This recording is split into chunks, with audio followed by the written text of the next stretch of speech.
Gimana teman-teman sahabat sosial di sepanjang tahun 2024, apakah mendapatkan bantuan sosial atau tidak? Karena sudah berjalan 10 bulan, tinggal 2 bulan lagi jelang akhir tahun 2024. Tentunya pemerintah terus berbenah, apalagi di bawah pimpinan Bapak Prabowo Subianto sebagai Presiden Indonesia yang masa periode 2024-2029. Tentunya harapan kita semoga penyaluran bantuan sosial terus dievaluasi sehingga dapat tepat sasaran. Siapa saja yang layak menerima program bantuan sosial, kemudian siapa saja yang memang benar-benar tidak layak lagi mendapatkan bantuan sosial di tahun depan, tahun 2025.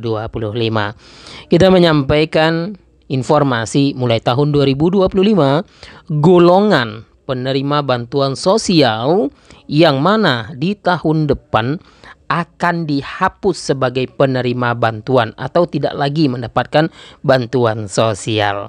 Teman-teman, kita akan sampaikan informasi detailnya. Silakan ditonton video ini sampai habis.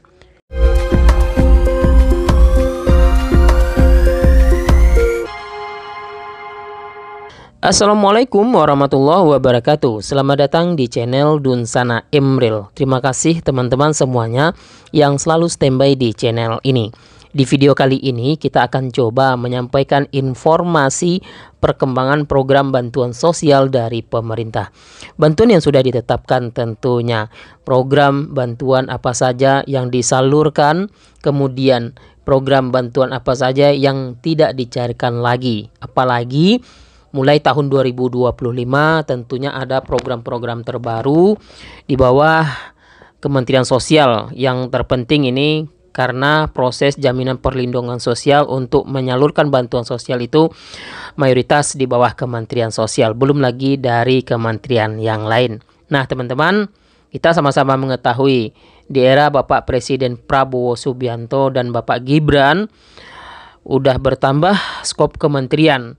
Apakah nanti akan ada yang namanya bantuan-bantuan yang lain bukan oleh kementerian atau lembaga terkait? Kita menunggu informasinya. Namun yang perlu digarisbawahi adalah mulai tahun 2025 bagi kategori ini akan dihapus sebagai penerima bantuan sosial atau tidak lagi mendapatkan bantuan dari pemerintah.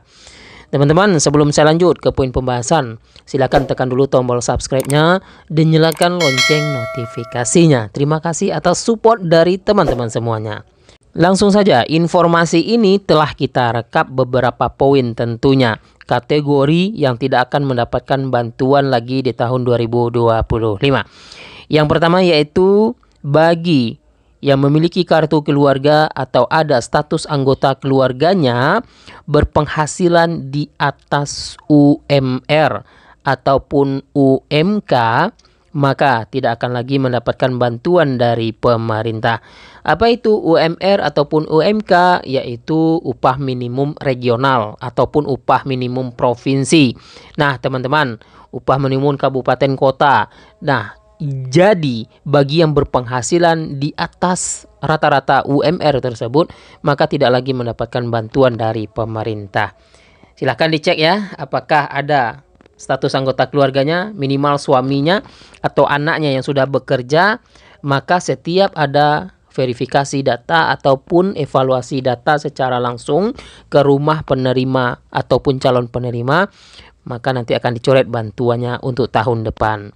Selanjutnya poin yang kedua yaitu masuk dalam golongan keluarga mampu. Nah teman-teman, ini ada korelasinya antara informasi poin pertama kemudian poin yang kedua. Jika masuk dalam golongan keluarga mampu, maka tidak akan mendapatkan bantuan sosial dari pemerintah. Kemudian selanjutnya poin yang ketiga adalah jika teman-teman ada status anggota keluarganya ataupun suaminya yaitu merupakan anggota BPJS Ketenagakerjaan.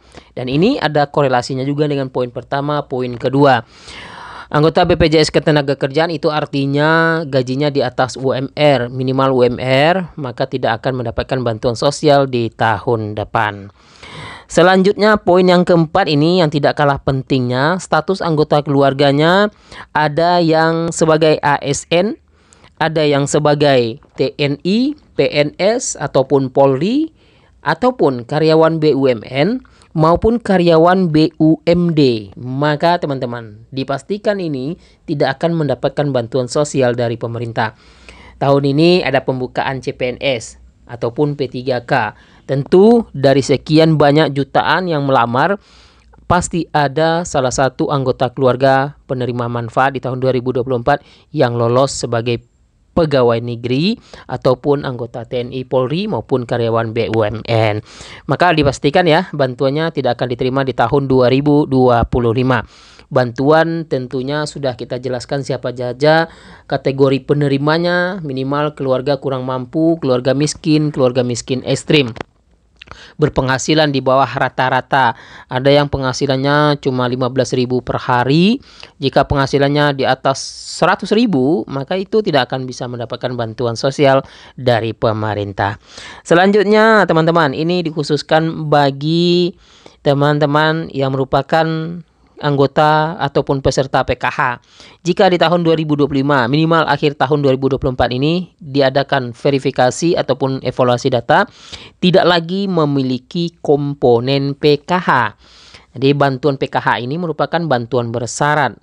Syaratnya apa dan kategorinya apa saja? Kategori ada 3 komponen, yaitu komponen pertama komponen kesehatan, terdiri dari ibu hamil, anak usia dini atau balita. Kemudian yang kedua komponen pendidikan. Ini terdiri dari siswa SD, SMP, SMA ataupun SMK. Yang tiga ada komponen kesejahteraan sosial. Nah, ini terdiri dari lanjut usia dan penyandang disabilitas. Nah, jika dalam anggota keluarganya tidak memenuhi syarat lagi komponen PKH-nya, tidak ada yang namanya siswa SD, SMP, SMA, ataupun SMK, ataupun tidak ada komponen lanjut usia, maka dipastikan di tahun depan tidak akan mendapatkan bantuan sosial dari pemerintah. Jadi dipahami ya teman-teman, untuk penerima bantuan sosial ini ada syarat-syarat yang sudah ditetapkan. Nah, penerima program bantuan anak sekolah ini korelasi datanya juga saling keterkaitan.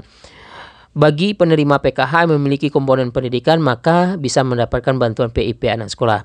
Jika belum mendapatkan bantuan PKH, BPNT, masuk dalam golongan keluarga mampu, maka bisa mendapatkan yang namanya bantuan BLT dana desa. Bantuan BLT dana desa ini harus kita pastikan terlebih dahulu apakah dilanjutkan lagi di tahun depan atau tidak. Ini menunggu kepastian dari pemerintah. Yang jelas dilanjutkan itu adalah bantuan PKH, bantuan BPNT, kemudian program bantuan PIP anak sekolah. Dan angin segarnya adalah bantuan tambahan beras 10 kg ini insya Allah bakal dilanjutkan. Kita menunggu informasi resmi dari pemerintah nantinya apakah dilanjutkan nanti di awal tahun 2024. Kabar baik teman-teman sahabat sosial, kita ada mendapatkan informasi sumber resmi terkait untuk golongan petani dan nelayan. Bapak Presiden yaitu Prabowo bakal hapus utang 6 juta petani dan nelayan. Tinggal menunggu Kepres akan diterbitkan nanti. Ini disampaikan langsung salah satunya yaitu di website resmi CNN Indonesia. Nah, ini apakah nanti akan berlaku atau tidak tentu menunggu informasi lagi dari pusat. Kita doakan saja mudah-mudahan ini akan segera berlaku program ini sehingga kategori nelayan ataupun petani dapat bekerja semestinya dan menghasilkan hasil tangkapannya atau hasil dari nelayan, kemudian petani hasil produknya seperti padi, jagung atau sebagai halnya dapat dijual dengan seksama tentunya. Terima kasih teman-teman sahabat sosial. Jangan lupa dibagikan informasi ini. Wassalamualaikum warahmatullahi wabarakatuh.